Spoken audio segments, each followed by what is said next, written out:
पे लगा देता हूं। तो एक्सरसाइज में देखिए क्या है कि इसमें पहला क्वेश्चन बोला गया है, मैं इसमें फर्स्ट और लास्ट बताता हूं। रिवीजन में क्या होता है कि हमें सेलेक्टेड क्वेश्चन को पढ़ना होता है जो अच्छे होते हैं।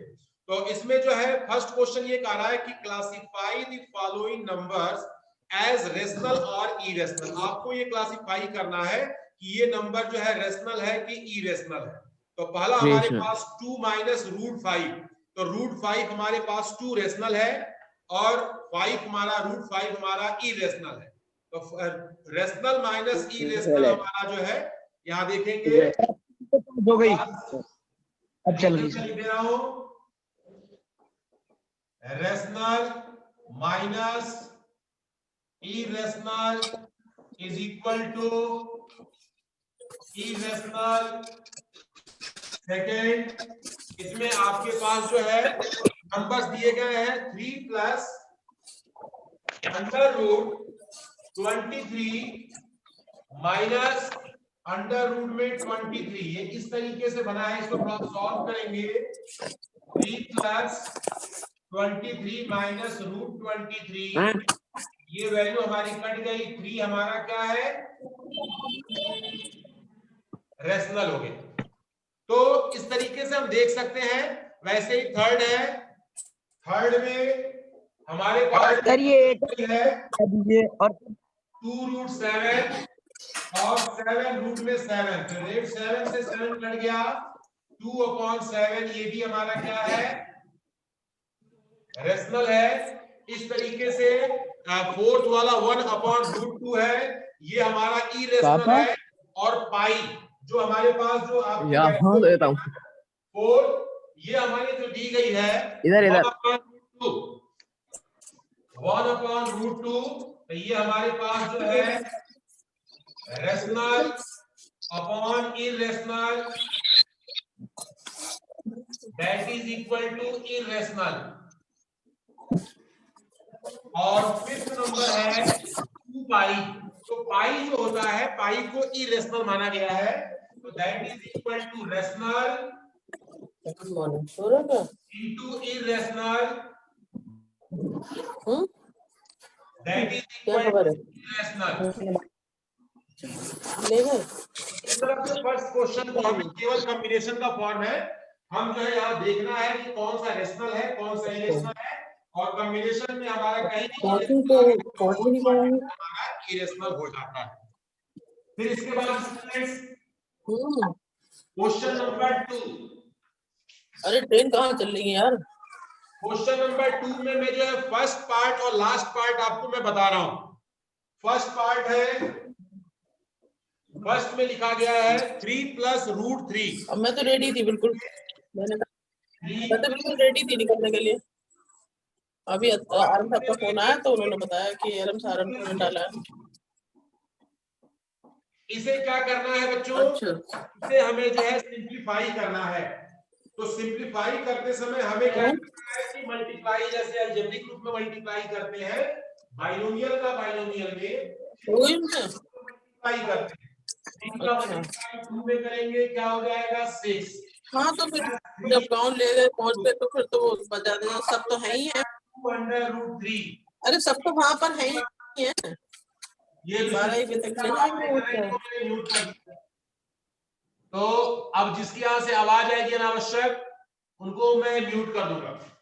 अभी हमारे पास 3√3 का 2 में मल्टीप्लाई, तो 2√3, √3 का √2 में मल्टीप्लाई करेंगे तो √6।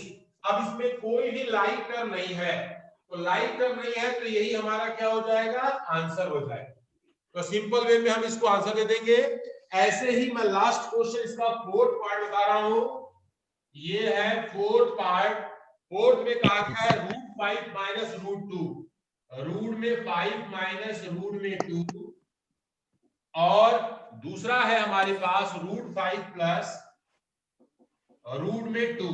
तो देखो बच्चों क्या होता है फैक्टराइजेशन में, एक बार a प्लस बी हो, एक बार a माइनस बी हो, दोनों करने पर a square minus b square दोबारा समझा दो। माइनस बी ओके भी आ गया, आधा घंटा करके आए पूरा। अभी क्या वो पॉटी करने के लिए बाहर आए थे, बैठ रहे पॉटी की पोजीशन में बैठ रहे निकल जाए। तो मैंने अभी सबको म्यूट कर दिया है और यहाँ पर आपके पास a प्लस बी होते हैं, तो इसका हमारा प्रोडक्ट होता है a square minus b square. तो इसका हम क्या करेंगे, यूज करेंगे। तो यहाँ पर हमारे पास क्या हो जाएगा, अंडर रूट में 5 स्क्वायर माइनस अंडर रूट में 2 स्क्वायर, 5 का स्क्वायर 5, 2 का square 2, that is equal to 3 is your required answer. तो आसानी से हम जो है इसे सॉल्व कर सकते हैं। अब हम जो है इसके बाद क्वेश्चन नंबर 3 की तरफ आते हैं। क्वेश्चन नंबर 3, थर्ड क्वेश्चन क्या कहता है, इसको भी थोड़ा समझे। लिखा है recall pi is defined as the ratio of the circumference of a circle, its diameter say d, and that is pi equal to c upon d. This sense is ये contradict the fact that pi is irrational. How will you resolve the ये जो हमारा दिया गया है contradiction। अब देखो बच्चों, क्या है इसमें contradiction का हिंदी मतलब होता है विरोधाभास, अपोज करना, विरोध करना। यानी कि एक जगह ये दिखाई देता है रैशनल है, एक जगह दिखाई देता है कि ये इरेशनल है। तो ये पाई जो है, पाई को एक वर्ड यूज किया जाता है, pi is a very mysterious letter.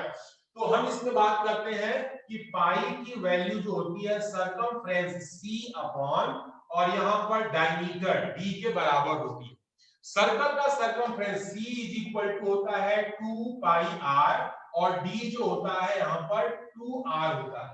अगर मैं c की वैल्यू यहाँ पर रख दूं, d की वैल्यू यहाँ पे रख दूं, तो ये हमारे पास हो जाएगा pi is equal to 2 pi r upon 2r। ये 2 से 2 हमारा कट गया, r से हमारा r कट गया, पाई इज इक्वल टू पाई। तो ये जो है हमारे पास ये किस फॉर्म में है, p अपॉन q के फॉर्म में है। सो c upon d is rational number and pi is irrational number। तो यहां दोनों बातें हैं कि c अपॉन डी ये p बाई q के फॉर्म में है, ये रेशनल की कंडीशन है, और पाई को हम इरेशनल बोलते हैं। यहां लिखेंगे irrational not equal to rational. ये जो है हमारा बराबर नहीं होता है, एवं is by contradiction pi not equal to, यहां पर ये हमारे पास c अपॉन d। लेकिन जो है ये हमारे पास एक बात ये हम कह रहे हैं, एक बात हम ये कह रहे हैं, दोनों अलग अलग बातें हैं। हमें इस क्वेश्चन में यही दिखाना है कि हमारे पास पाई की वैल्यू, सर्कल का सर्कमफ्रेंस एक रियल नंबर होगा, सर्कल का डायमीटर भी एक रियल नंबर होगा, p और q जो है दोनों हमारे जो है p बाई q के रूप में हम उसको लिख सकते हैं। या स्वास्तिक भैया कुछ पूछना चाहते हैं, मैं अभी आपको अनम्यूट कर रहा हूं। हाँ यस सर बोलिए आप। सेकंड का फर्स्ट समझ नहीं आया।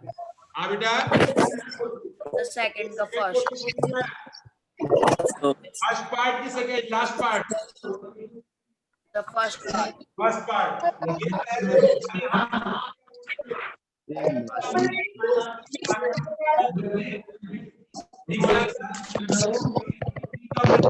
जो है वो करेंगे, वही प्रोसेस, 3 का मल्टीप्लाई हम 2 में करते हैं, तो रूट 2 3 हो गया, रूट 3 का मल्टीप्लाई फिर रूट 2 में करेंगे, तो रूट 6 हो गया। बैकग्राउंड से सर बहुत आवाज आ रही है। हाँ बोलो बेटा। ये लास्ट में 2 अंडर रूट 3 के बाद 6 है अंडर रूट 6। अंडर रूट 6 कहां से आया सर? आगे समझ में। और सर थर्ड वाला करके आया ना, में अंडर रूट में 3 का मल्टीप्लाई करेंगे तो अंडर रूट में 2 into 3 that is equal to root में 6। ओके सर, वैल्यू यहां से आई है, और ये सारे हमारे टर्म जो है अनलाइक टर्म है, इसको एज और सर थर्ड क्वेश्चन और इसके फोर्थ वाले पार्ट में आइडेंटिटी लगी हुई है, a minus b a plus b की, तो उसको अलग अलग हम स्क्वायर करके लिखते हैं। हमने स्क्वायर करके सॉल्व किया, इसकी हमारी क्या गई 3 आई। ठीक है, क्लियर? यस अब सर। नेक्स्ट क्वेश्चन है,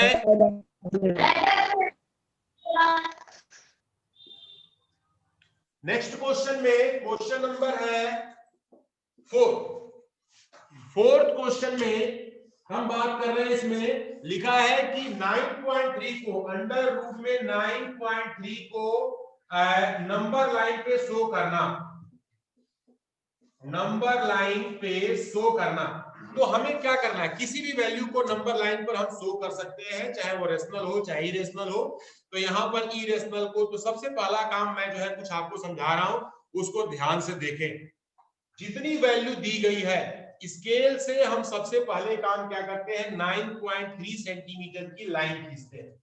हमने क्या किया, स्केल से 9.3 सेंटीमीटर की लाइन खींचा ओ, और ये क्या है ए, ये कितना हो जाएगा 9.3 सेंटीमीटर। सबको ये लाइन खींचने आ जाएगी।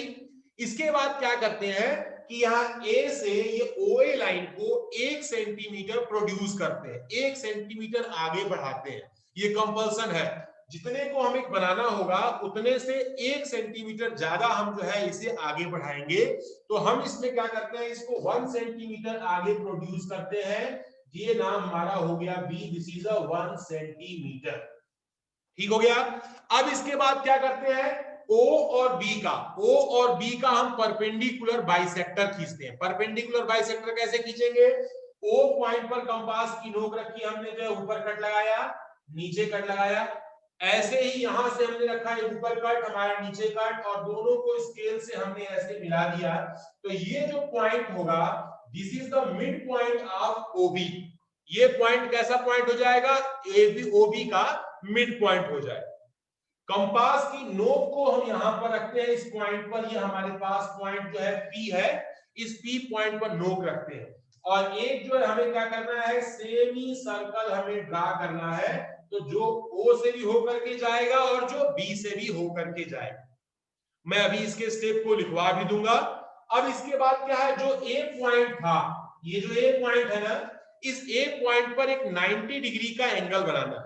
90 डिग्री का एंगल कैसे बनाएंगे, कन्वीनियंट रेडियस के कंपास को लेकर के ए पॉइंट पर नोक रख करके एक यहां छोटा सा सेमी सर्कल हमने खींचा। सेमी सर्कल लाइन को 2 जगह इंटरसेक्ट करती है। पहले पॉइंट से हाफ से ज्यादा, मोर देन हाफ, हमने एक कट यहां लगाया, एक कट यहां लगाया, और स्केल की सहायता से हमने इस लाइन को मिला दिया। ये लाइन हमारी होगी, कौन सी लाइन होगी, this line is called perpendicular line. ये जो है ए से लेकर के, और ये जो है जहां पर ये सेमी सर्कल को कट करता है, ये हमारा क्या उसका पॉइंट हो जाएगा, सी पॉइंट हो जाएगा।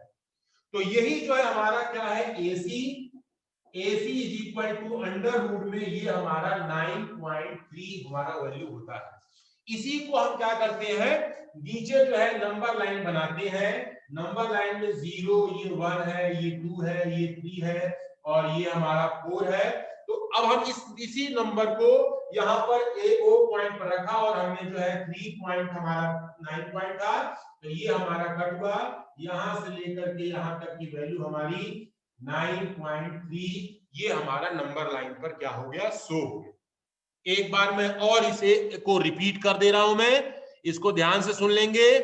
रिपीट करते समय मैं एक बात को और बता देता हूं, इसको भी देखें। देखो बच्चों, ध्यान से ऑन होनी चाहिए, और सभी को मैंने तो समझिए, अंडर रूट 9.3 को हमें नंबर लाइन पर रिप्रेजेंट करना है। तो अंडर रूट को छोड़कर के केवल 9.3 सेंटीमीटर का लाइन OA हमने खींचा। ठीक है, इसको मैं स्टेप भी लिखवा दे रहा हूं, कंफ्यूजन नहीं होगा।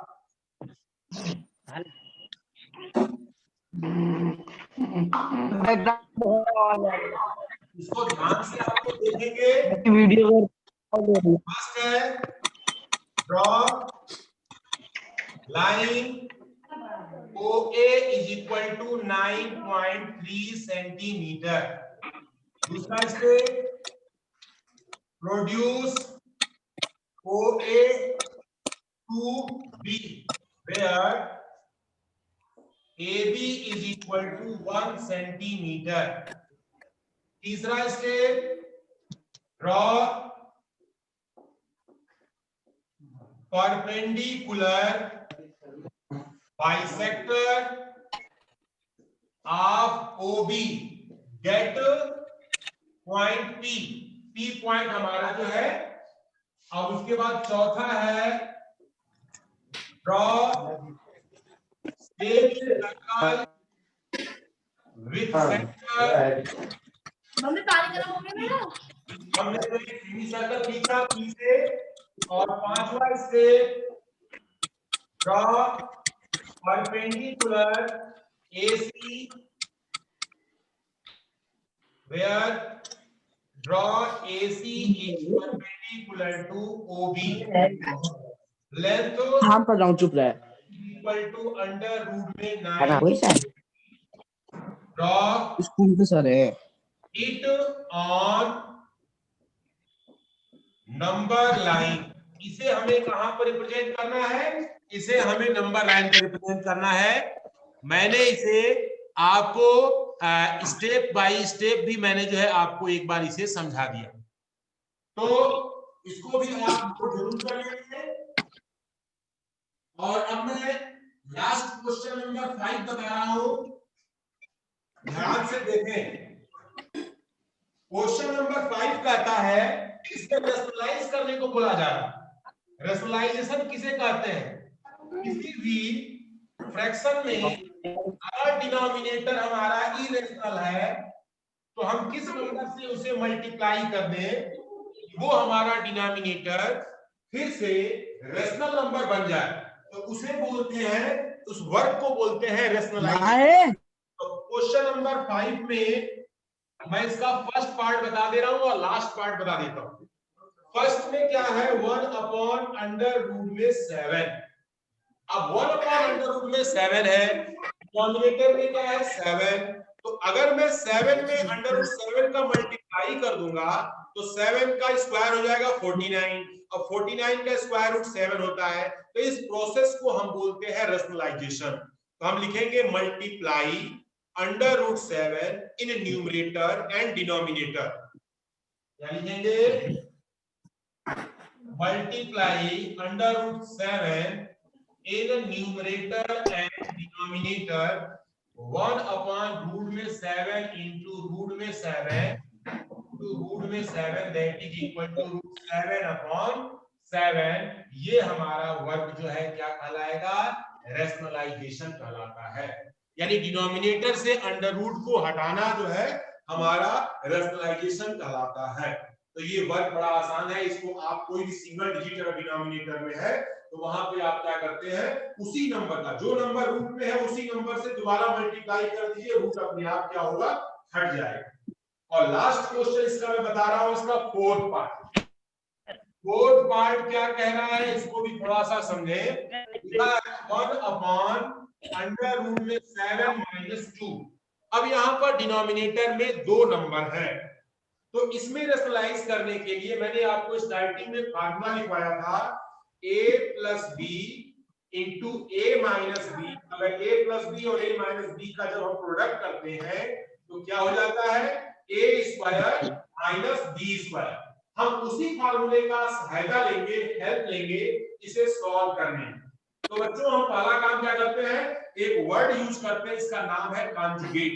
कॉन्जुगेट क्या होता है, ये रूट 7 और ये 2 के बीच की साइन को हम क्या करते हैं, चेंज कर देते हैं। अगर यहाँ पर ये रूट 7 माइनस 2 है तो मल्टीप्लाई किससे करेंगे, रूट 7 प्लस ऊपर को प्लस कर दे। प्लस होता तो हम क्या मल्टीप्लाई करते, रूट 7 माइनस 2 से मल्टीप्लाई करते। तो हमें कॉन्जुगेट से मल्टीप्लाई करेंगे तो डिनोमिनेटर से वाली क्वांटिटी हमारी हट जाएगी। तो चलिए स्टार्ट करते हैं। मल्टीप्लाई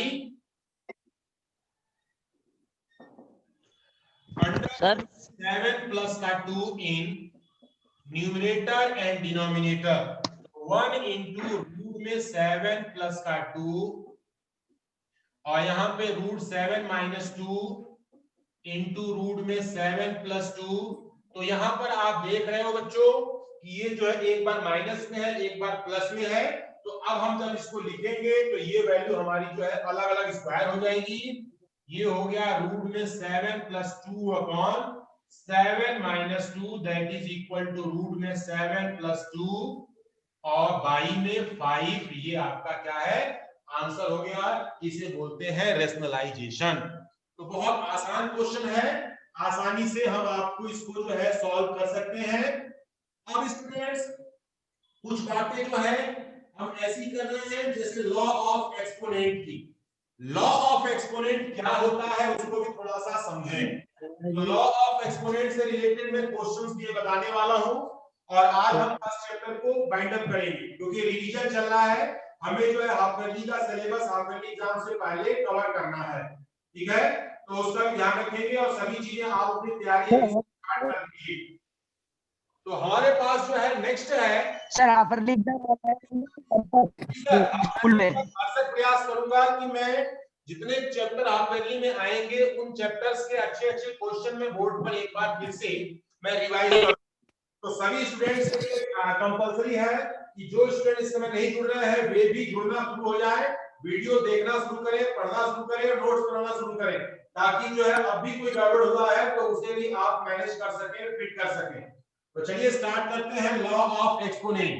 तो लॉ ऑफ एक्सपोनेंट में ये हमारे पास जो है एक बातें और मैं आपको बताना चाह रहा हूं, इसको थोड़ा सा आप जो है नोट कर लेंगे। यहां पर है हमारे पास लॉज ऑफ एक्सपोनेंट्स फॉर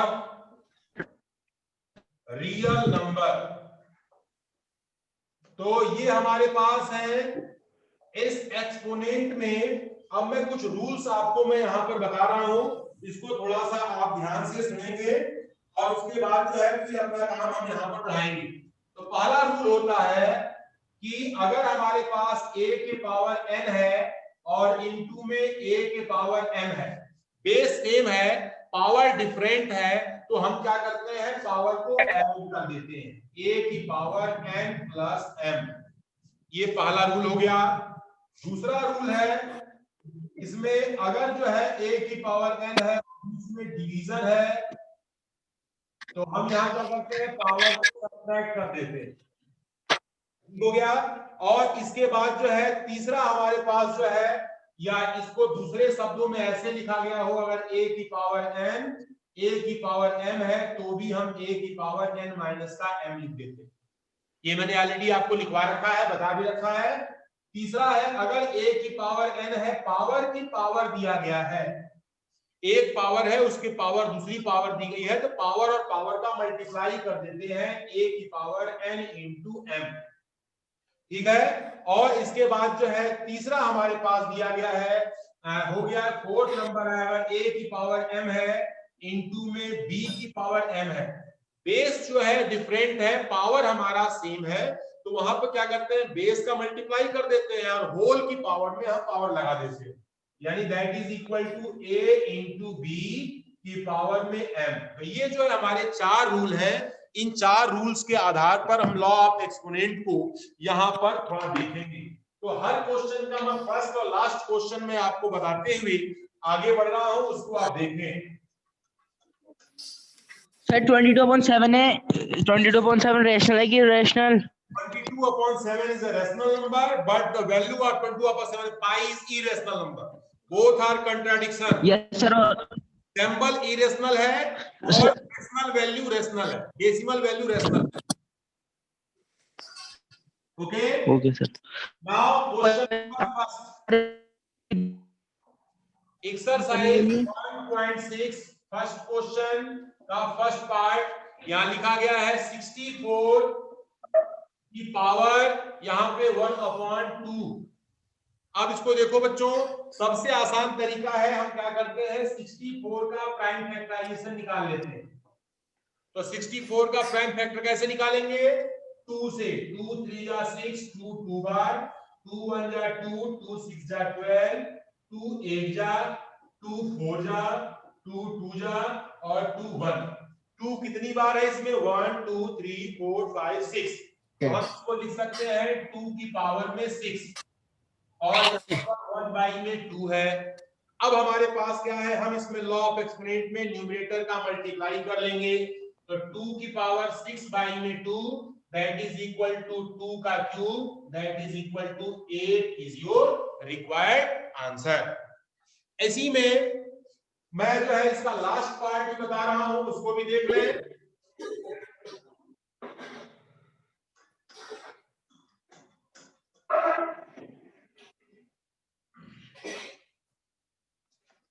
इसमें हमारे पास जो है इसका लास्ट पार्ट है, ये हमारा आखिरी part, this is the third part. Third part है 125 और होल पावर यहां पे 1/3। तो 125 को भी हम लिख सकते हैं 125, 5 2 जा 25, 5 से 5 जा 5 1, तो दैट इज इक्वल टू हमारे पास 5 का क्यूब होल पावर 5 की power 3/3 that is equal to आपका क्या हो गया 5 आपका आंसर। बहुत आसान है। अब हम इसमें जो है थोड़ा हम और आगे बढ़ते हैं क्वेश्चन नंबर 2 की तरफ। तो क्वेश्चन नंबर 2 में कौन सा पार्ट बताया जाए, आप बताइए।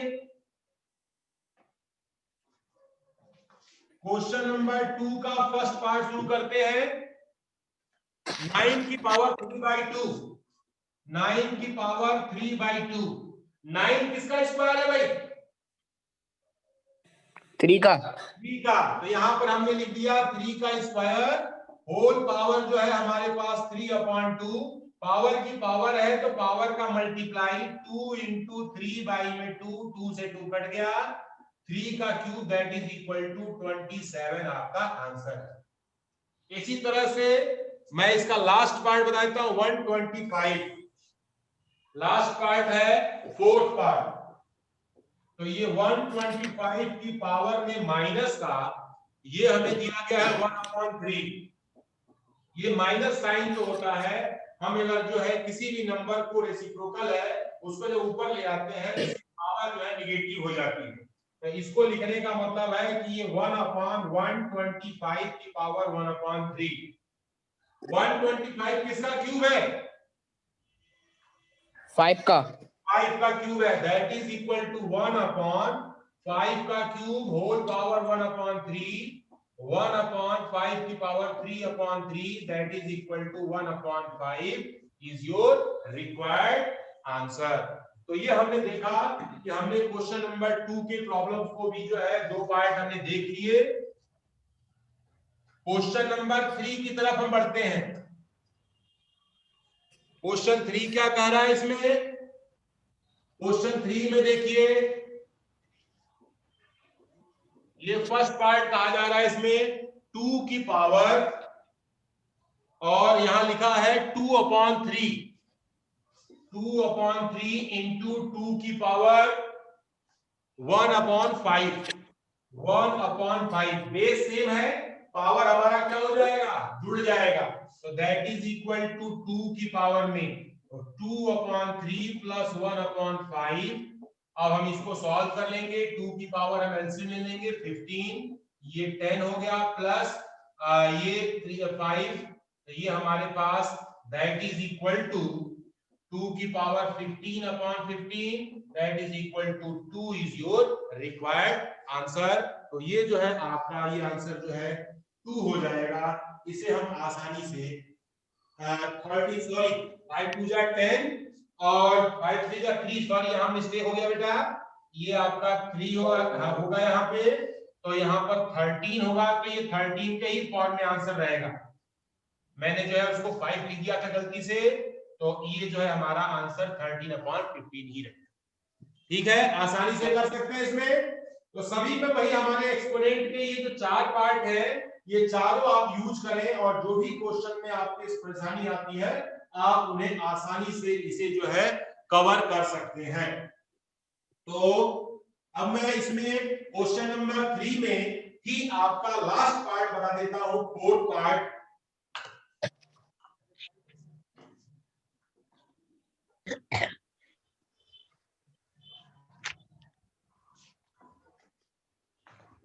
तो ये है हमारे पास इसका फोर्थ पार्ट है फोर्थ पार्ट में क्या कहा गया है, 7 की पावर 1/2, 7 की पावर 1/2 इंटू और 8 की पावर 1/2, 8 की पावर 1/2।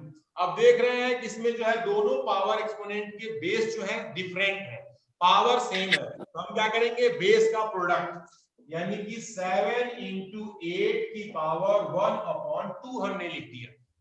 ठीक है, अब ये हमारे पास 7 और 8 का हमने मल्टीप्लाई किया और इसकी पावर कितनी हो गई, 1/2। तो ये हमारे पास नेक्स्ट स्टेप में 56/1/2। तो 56 को अब जो है हम आगे कोई परफेक्ट स्क्वायर नंबर नहीं है, हमारे पास जो है इसका आंसर यही होगा। इस एक्सरसाइज में किसी को कोई क्वेश्चन पूछना है तो जल्दी से एक क्वेश्चन में बता सकता हूं, टाइम है मेरे पास, आप पूछ सकते हैं।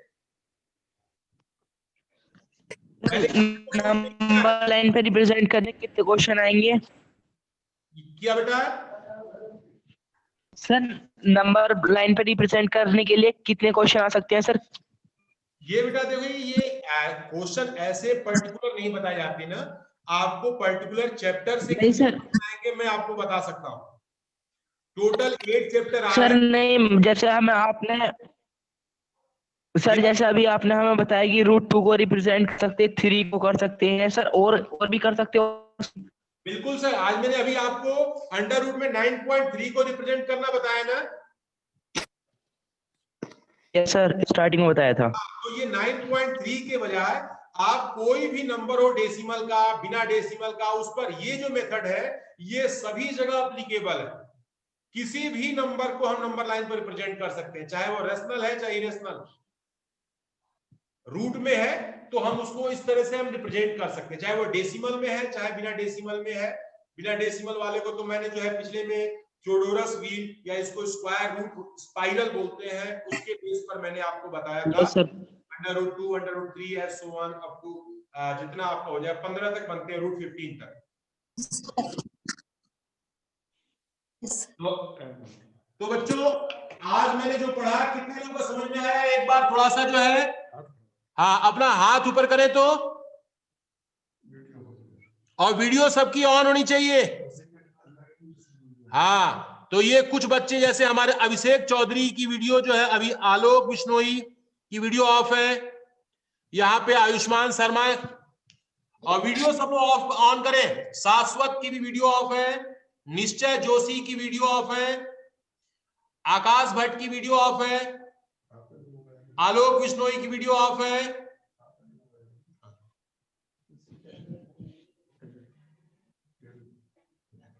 सी टाइप है नहीं। तो बच्चों,